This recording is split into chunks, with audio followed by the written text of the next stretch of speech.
Welcome back. This is Unfiltered. I'm your co-host, Sam J. On today's show, Jay and I brought Jonathan Shikes back on. Jonathan Shikes, a.k.a. Colorado Beer Man, is a writer for Westward here in Denver. He's also an author. He writes primarily about craft beer and the craft beer industry and craft beer culture. We thought it would be wise to check in with him. He's been on the show a couple times before to see what he thought about what things are going on with the industry, what has happened since March, what could happen in the coming months. If you're listening to this on July 1st, you'll know that Colorado bars have just been shut down again. What does it mean for breweries? All of these things we're going to discuss with the Shikes man. He is the best.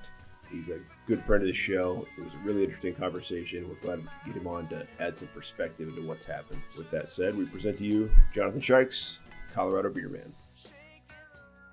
This episode is brought to you by Elon Naturals.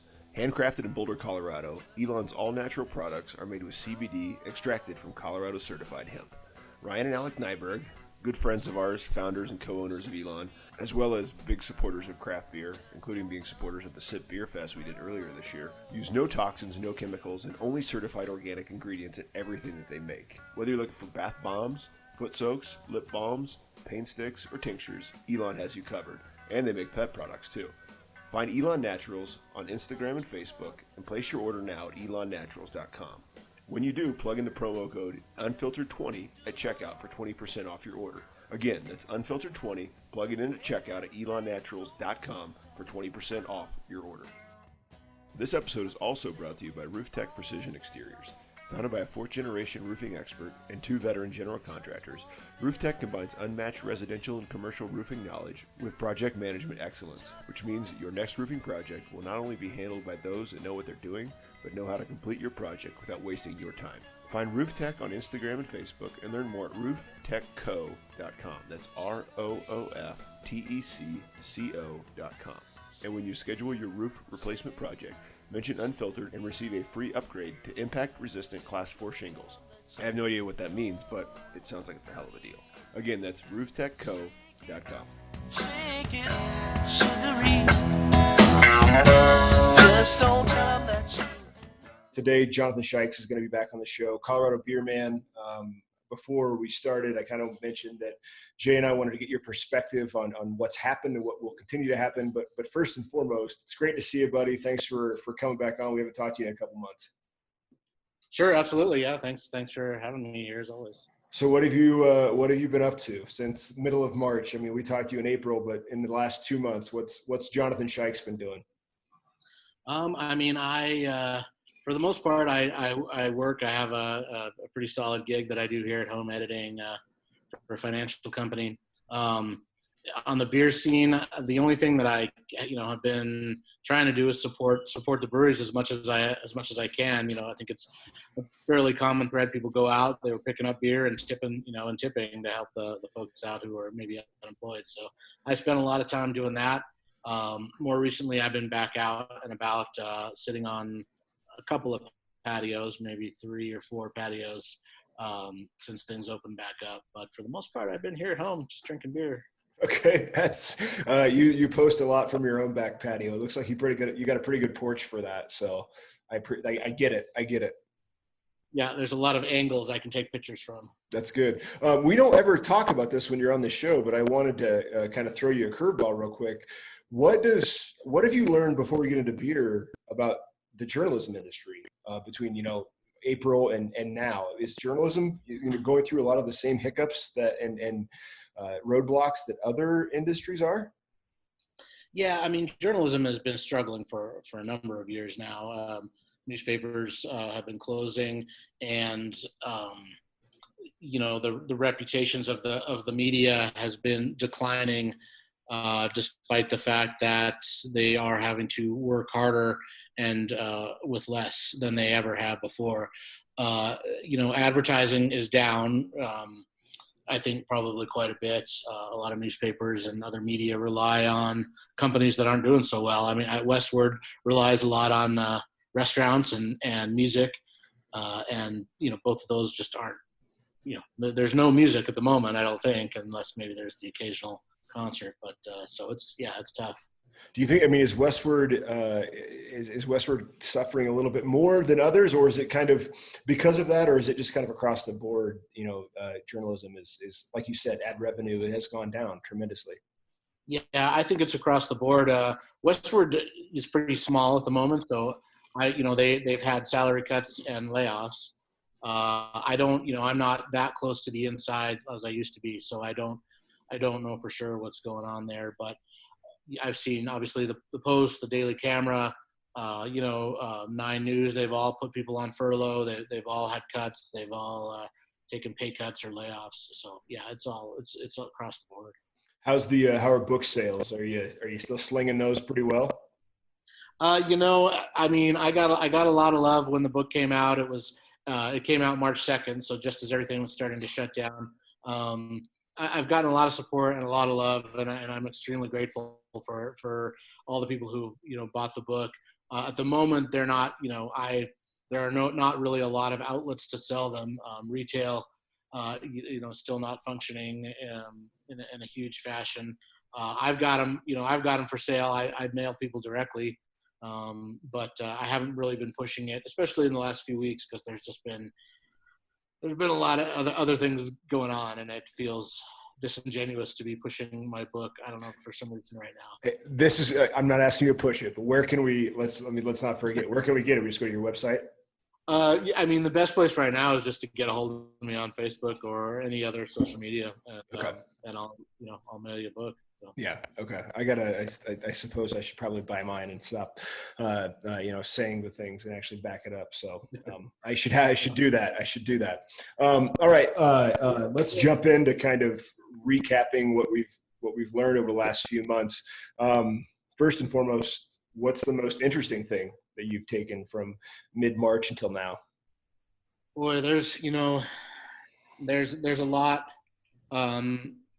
That's obviously happened. I think one of the most interesting things is how many breweries have not closed. That there really haven't been any breweries that closed as a direct result of this so far. I don't think the ones that have closed, I think, had other issues going on. So I thought that there would be by now, by June, by the end of June, I thought that we would have seen a significant number of breweries close. What do you think stopped that, I guess, knowing that you kind of understand the business of brewing and what goes on behind the scenes a little bit more? Was it those kind of PPP loans and that kind of stuff that kept these folks afloat? I think it was a combination of PPP loans and breweries, their lenders, maybe figuring out that they needed to offer some sort of relief to folks.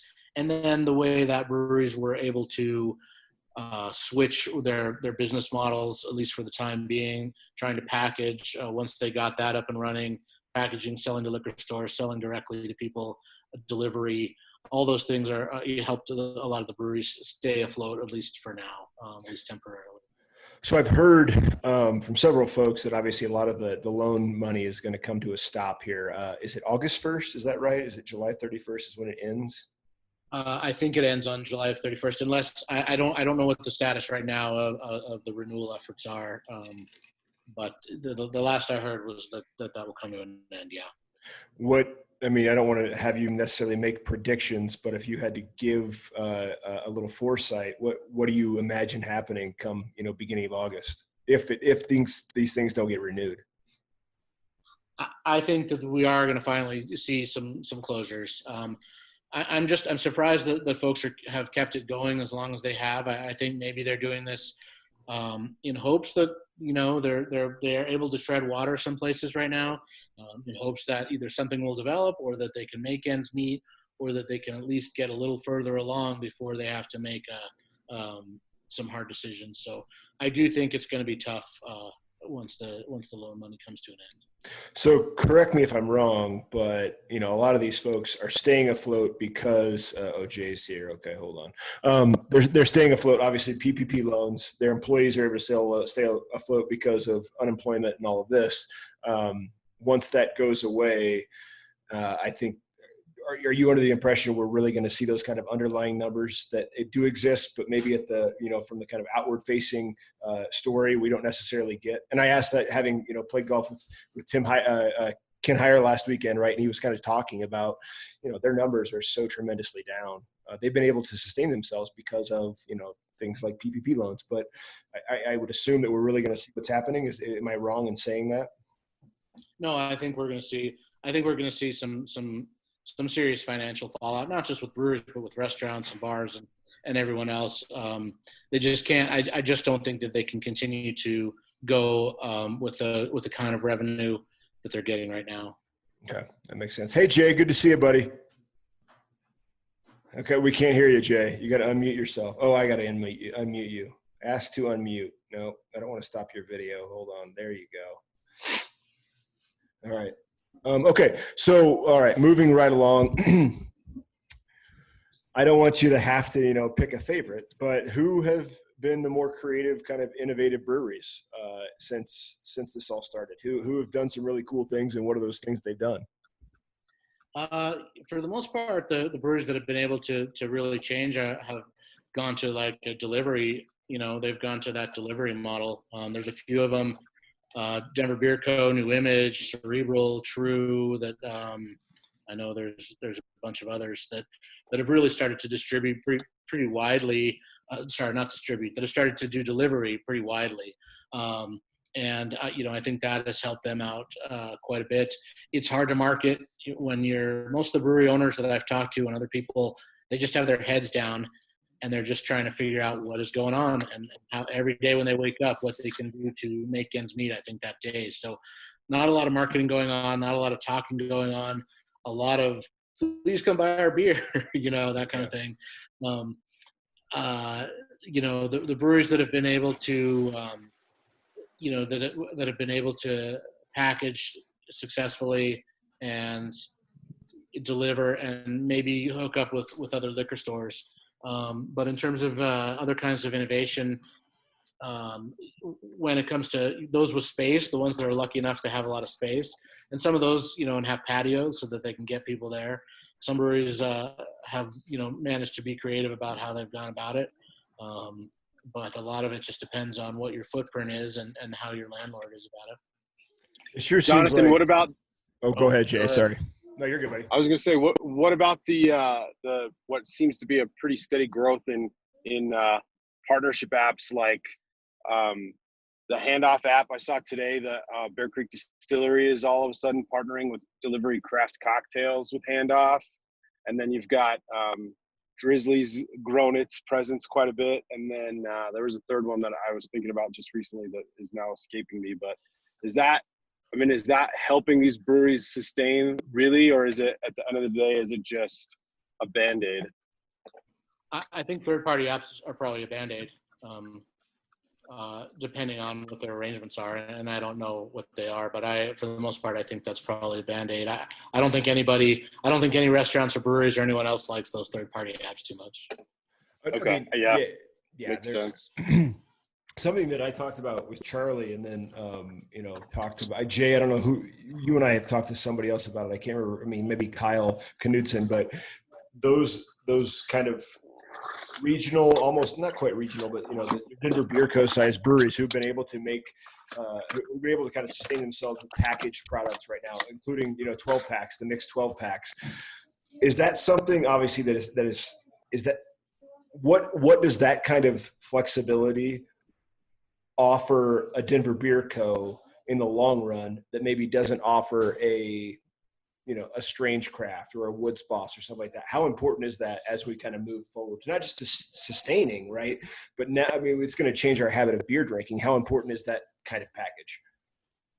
Yeah, and Denver Beer Co., those guys have always been they've always been ahead of the curve when it comes to ideas. That's just the way they operate from the very beginning. And when you asked about creative, things, they were doing they had a great system of a weekly Zoom call paired with food, paired with their beer. You could get that whole thing delivered or pick it up. I'm sure that was a great idea. I don't know how well it did financially or not, but it was a great idea. In terms of packaging, the consensus before COVID started was get out. There's no need to package. Focus on your tap room. Yeah. The supermarkets are only going to carry so many beers, and there's not a lot. You can't really fight in that game unless you're big enough, and unless you're prepared to make enough beer to make small margins to make that work for you. So now getting into packaging, the only reason it makes sense is because that's the only way that you can sell your beer. But the majority of the beer is going to be sold by those smaller by the larger or mid-sized regional companies to the supermarkets. As we go forward, guys like Woods Boss, they're not going to be able to play in the supermarket game. I don't think they want to. I don't think they wanted to package in the first place. Yeah, for sure. Can a place like not to pick on Woods Boss, right? We talk about Kyle that we interviewed Kyle a couple weeks ago at Barkentine. It's not even possible to sustain a business just doing crowlers, right? Like we can't expect that. Am I wrong? I don't think you can sustain doing just crowlers. No. Yeah. Yeah. Maybe six packs, if you can get a decent quality situation going on, you can sustain for a while. True and Black Project, Cerebral, those three breweries are breweries that managed to. I don't think any of them laid anybody off. They just, they kept selling their beer. They're really popular places that people will come to buy a lot of beer from. But places that are going to rely on their, the neighborhood, the neighbors, people coming in, having a few beers, their packaging is not, crowlers are not going to sustain them. I know that what you about write. Some of the. You're good. I was gonna say, what about some of the higher price stuff? I was in somebody's walk-in bomber fridge yesterday, and I was surprised at what seemed like a larger number than usual of barrel aged and large bottle special releases, and maybe it's because I haven't been paying attention, but at the same time, it seemed like there was quite a bit of stuff available from breweries that I'd never seen that before. I don't know that the margins are any better necessarily, but is this the time to set yourself apart with maybe a better barrel aged program, or getting into some sexy options that a brewery hasn't done in the past? I mean, at the end of the day, is it time to experiment a little bit? I don't know. I don't know if it is time to experiment or if it's time to focus on, selling as much as you can of the beers that you do really well. Of a core. Yeah. I would love to say it is time to experiment because those are the beers that I like to drink. But I have a feeling that they're not messing around right now, that they've got to sell as much beer as they can. And that usually means selling their basic lineups. Makes sense. I could be very wrong, but that's what I see.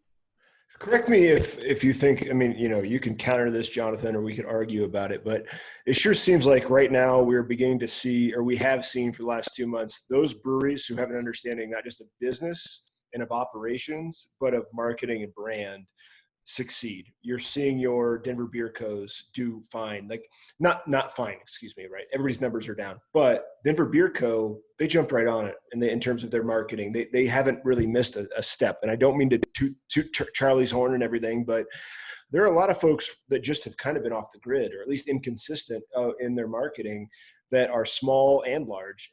Are you seeing that same kind of? Are you observing the same thing? Yeah, absolutely. I mean, they've lost. A lot of them either laid off or furloughed, enormous portions of their staff. Yeah. And when that happens, you lose your marketing, you lay off your marketing person. Your sales guys do double duty. The owner starts being in sales again. The brewers aren't coming in because, they're on partial furlough. You only need them every couple of weeks or once a week. So, yeah, there's definitely been a lot of breweries that have kind of gone quiet or just aren't like I said, the owners have their heads down. They're just trying to figure out if they can get their beer in a can and get it into somebody's hands that day, I think. You assume that having a negative effect long term? Not being okay. Yeah. Awesome. Jay, sorry, do you have a question, Jay? I don't want to. No. Okay. I mean, full of questions, but I don't think Jonathan can answer any of the stuff I'm worried about today. I know. I mean, we know that what you write about, right? And a lot of what you write about is kind of beer culture. And so, what changes have you seen to beer culture during this time? Uh,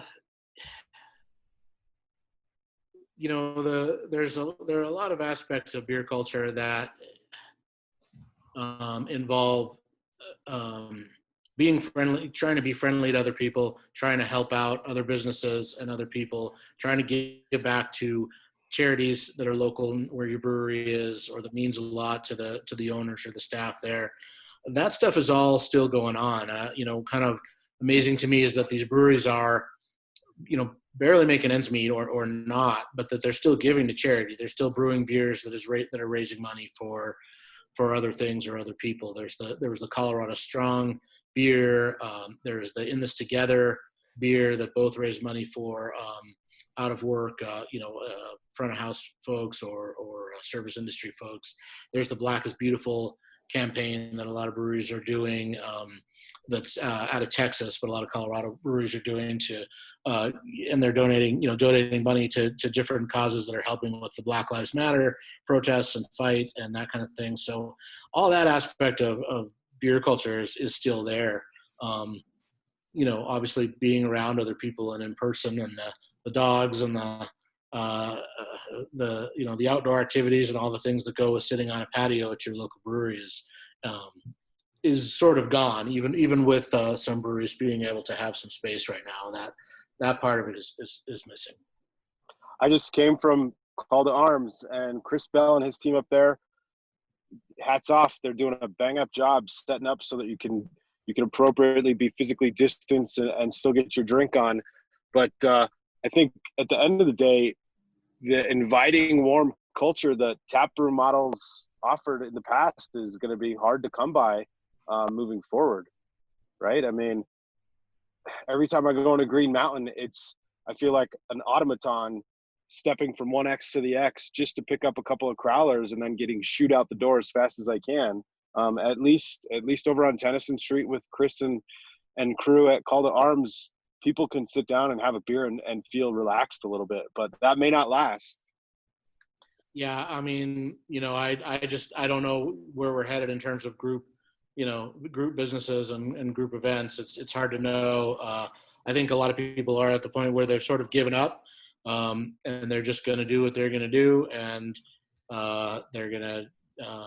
they've given up on trying not to get sick or not to get other people sick.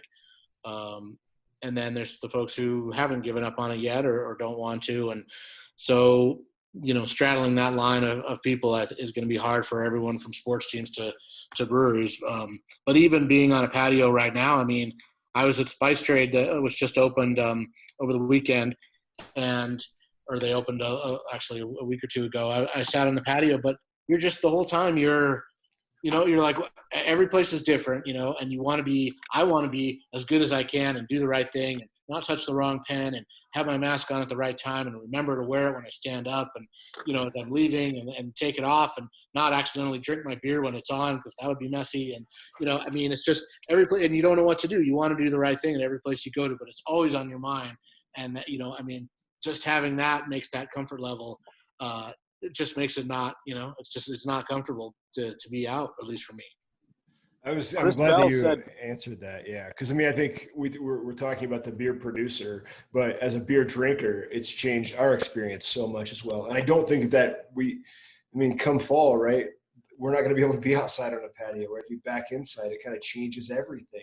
And I don't know what the hell that looks like, but it's a little bit disheartening, I guess. Yeah. Sorry, Jake.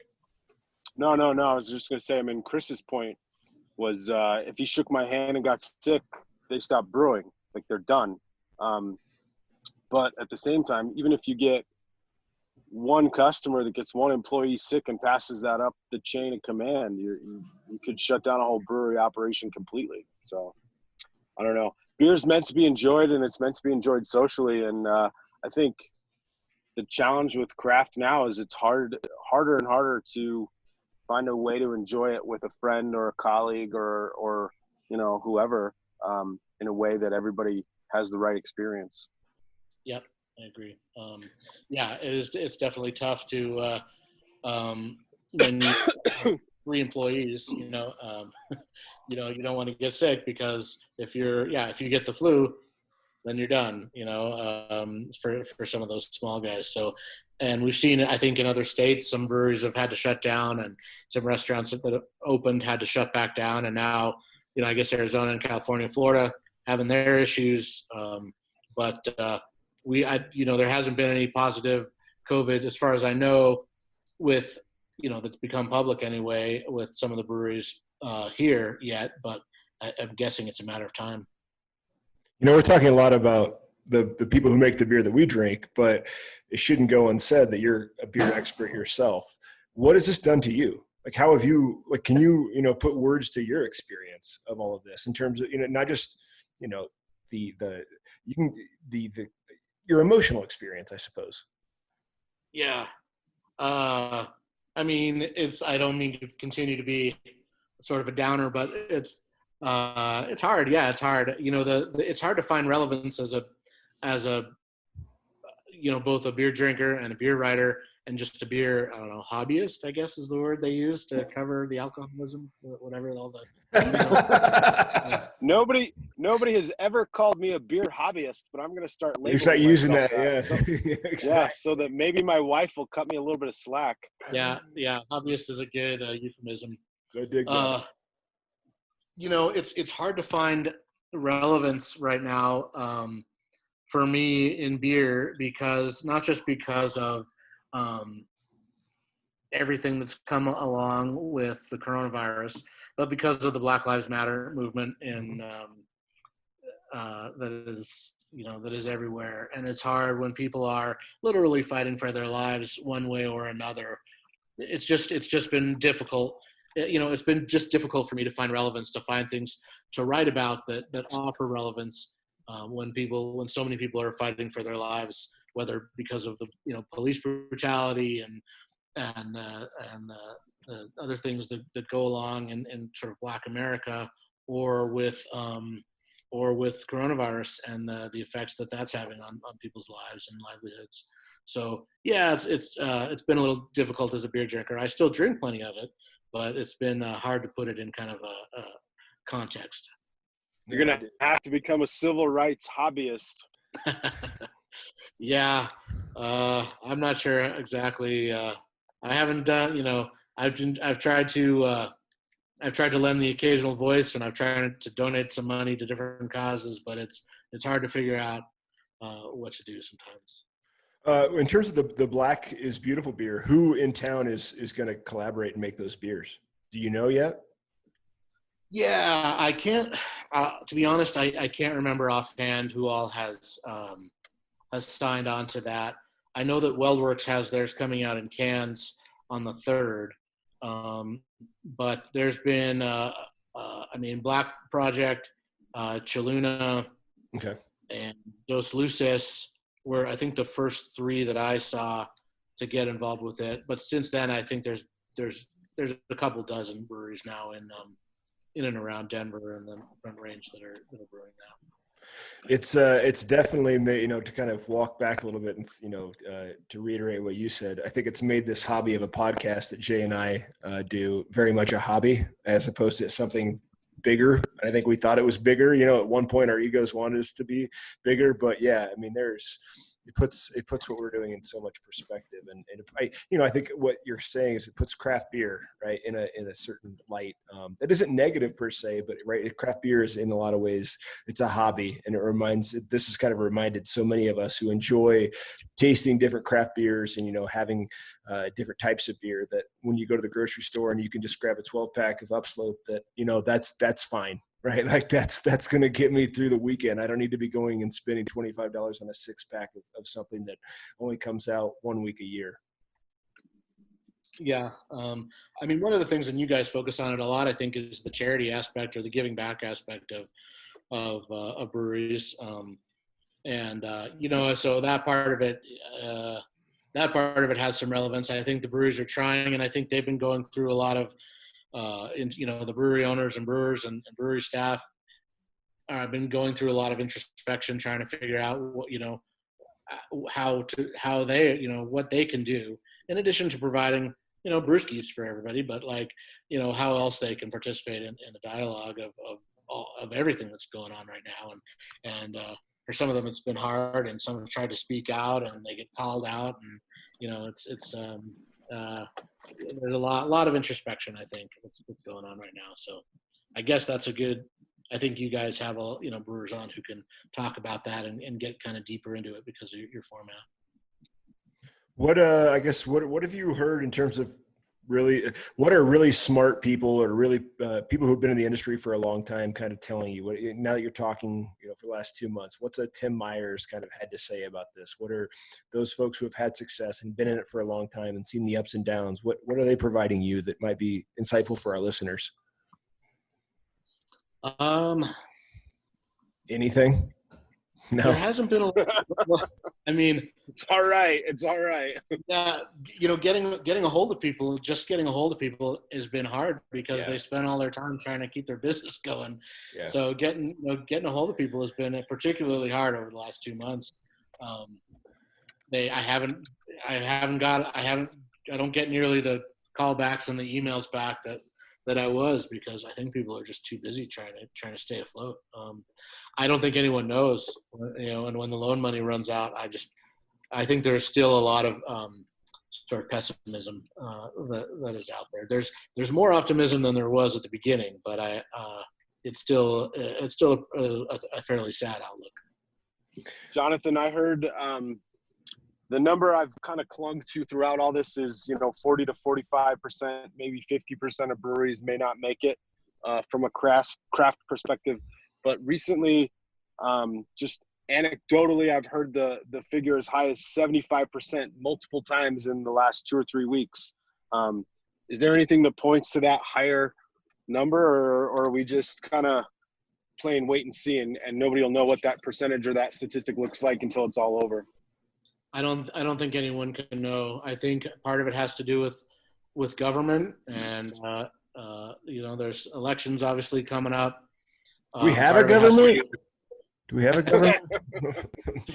Well, golferment. It's a golferment. Yeah. Something. Oh, God. Sorry, continue. Yeah. It's going to depend on what cities, states, and the federal government are able to do, if anything, to help. It's going to depend on how the disease continues, and whether or not the breweries are able to figure out another way to make ends meet. And I honestly don't know what that would be right now, but maybe there's partnerships, maybe there's other ways that they can figure it out. I'm always surprised by the things that brewery owners come up with every year that I had no idea were going to happen. I think I've said this before to you guys, but I make predictions sometimes at the beginning of the year, and I usually get 3 of them right. You'd be a shitty meteorologist, but a really good baseball player. Yeah, exactly. Yeah, there you go. What changes, I guess, have you seen in terms of operations that you think are going to stick around, whether that be operations and distribution? I mean, are we going to never go away from crowlers? Is that this thing that's going to stick around? Is it going to be buying beer from the tap house? We can kind of expect to see that and taking it home. What do you think? I think that there will be a lot more. I think that cities are going to have to reevaluate their public spaces to some degree.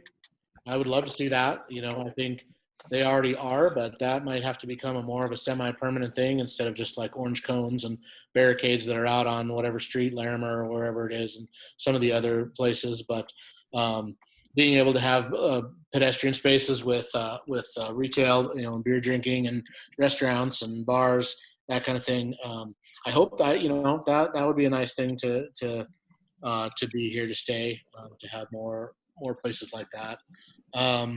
But there's going to have to be a serious conversation about delivery. I think about breweries being able to deliver on their own and how much they want to do that, because I think that's a temporary thing right now, but should maybe be permanent.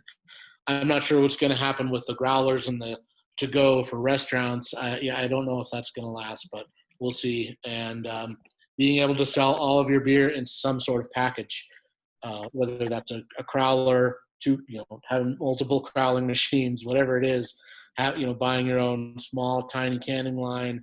Everybody's going to have to figure that out and figure out how to make more space in their breweries.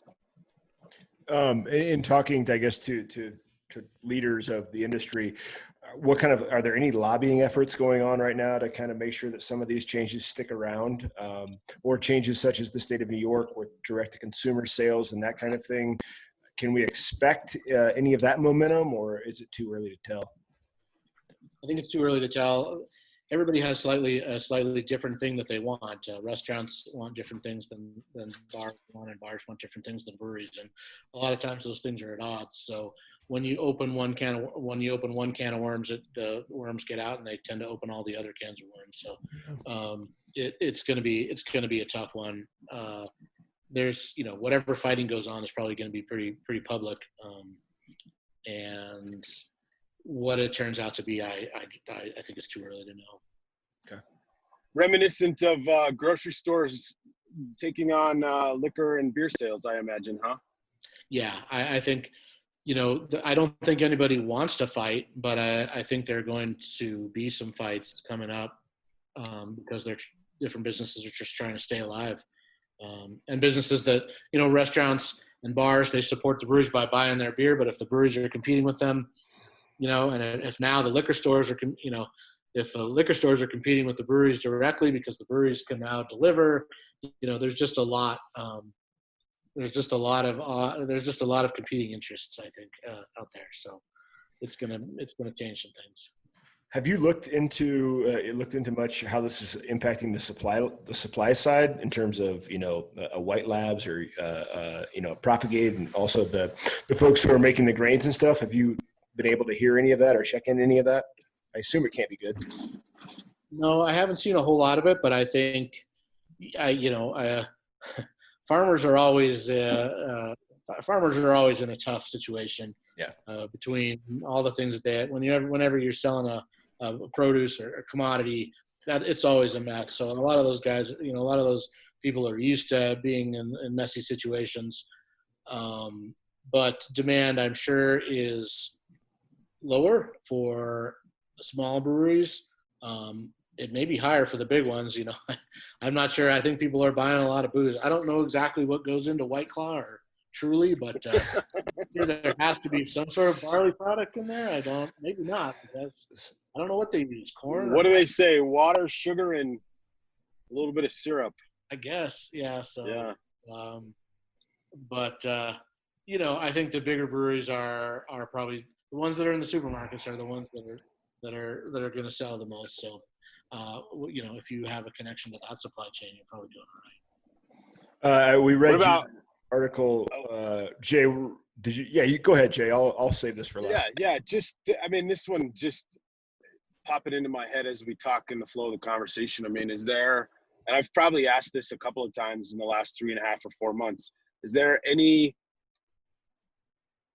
on the horizon where we think or feel or hear that a Coors or an AB or an InBev might be picking up some of the smaller guys, because that's a solution to finally giving in and saying, hey, these guys can help me do what I need to do and help support my business and my brewery and my employees for the next couple of years, and they'll also give me access to capital and inventory and supplies that I need? Is that something that has been entertained? I haven't heard a lot more about brewery buyouts right now, and I think that maybe because the bigger breweries don't need them, and they may be waiting until the brewers may put themselves out of business, and then the big guys don't need to buy them anymore. That's an interesting perspective. Yeah, I never thought about it that way. Yeah, I don't think they need to get it. I don't think they need to buy the big breweries anymore because they're struggling as it is. So, there may be some consolidation on a smaller level. I keep thinking that maybe we'll see a Denver Beer Co. or someone like that, buy like 3 small breweries, and become like a major, like a major local major player. Regional. Yeah. Something like that. But in terms of the really big guys, it's I don't know that they need or want any of what's going on right now. So I haven't heard a lot. I think there will be a lot more breweries that close than breweries that get bought at this point. Makes sense. Yeah. That does make a lot of sense. Go, Samuel. Yeah, well, I wanted to kind of ask this to you, John, because I thought you're right up about Julia Hertz was awesome. She's been a friend of the pod and a friend of the Sip Beer Fest, and so she's been very supportive. When you saw that second round of layoffs from the Brewers Association, and you saw Julia kind of lose her job, how did that impact what you thought about the future of the industry? Did it add to the pessimism? Were you already there? What changed in you, if anything? That was a really weird one. I don't know why you would laugh Julia Hertz. I understand some layoffs because the Brewers Association relies on its events and it relies on its dues. And when you lose a New Belgium and when they get bought and they can't be a member anymore, and when other breweries don't have that much money and just don't pay their dues, and then you don't have all your major events. I don't know how your emergency operating budget can only last for so long. But Julia was the Brewers Association. I mean, aside from Charlie Papazian, I don't think there's any one person who's more associated with the sort of national independent craft beer movement, who isn't associated with the brewery, but than her. So I don't know how you lay off your figurehead, lay off your biggest, asset and fighter. I just don't know how you do that. The association itself, I think they've still got 50 employees. They clearly still have an outside PR firm. So they're trying to do what they can do to continue to advocate for breweries, but their relevance and their ability to survive is going to be tested, I think, pretty severely. Do you know what's happened with the Colorado Brewers Guild at all? I mean, is it just, I know it's been Shawnee running the show by herself for several weeks now. Is everything okay there? Is as okay as it can be? I don't know. Okay. I don't know how they're doing either. They don't have a budget because they don't have any events, and I have a feeling that their problems, mirror the Brewers Association to some degree. So I don't know. I don't know how long. I don't know anything about their budget and behind the scenes, but it can't be easy because they also have a lobbyist and they also have an attorney and they also have other people who they pay who aren't staffers, but who their lobbyist and their attorney are really important parts of what they give out to their members. So they've got to be able to keep that going in order to have members. So we'll see how they do. I hope they do all right. Jay, do you have any closing questions, my friend? No, it's kind of a grim outlook, but we can't blame Jonathan for it. No, it's no. Not his doing.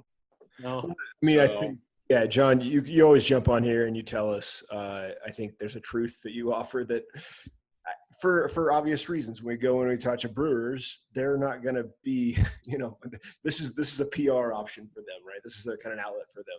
And so it was, I wouldn't say it was nice to talk to you. No, it was nice, but right. It's definitely, a little bit, it's an awakening and a slap in the face, I think, that we need. But where can we follow you on the socials?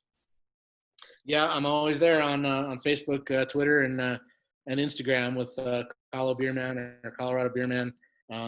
Like I said, I haven't been writing quite as much as I had been because I'm trying to figure out ways to make things relevant. But I'm always out there trying to share stuff and be around in that social media world. Awesome, perfect. Well, John, keep your voice active for our benefit, because if it weren't for you, I don't think Sam and I would have half as much to talk about. So that is true. Jonathan Shikes, Colorado Beerman, thank you so much for joining us once again. We appreciate it. Stay well, and we look forward to one of these days having a beer in person with you. Yeah, that would be absolutely awesome. All right, buddy. Take care. See ya. Hey, cheers, guys.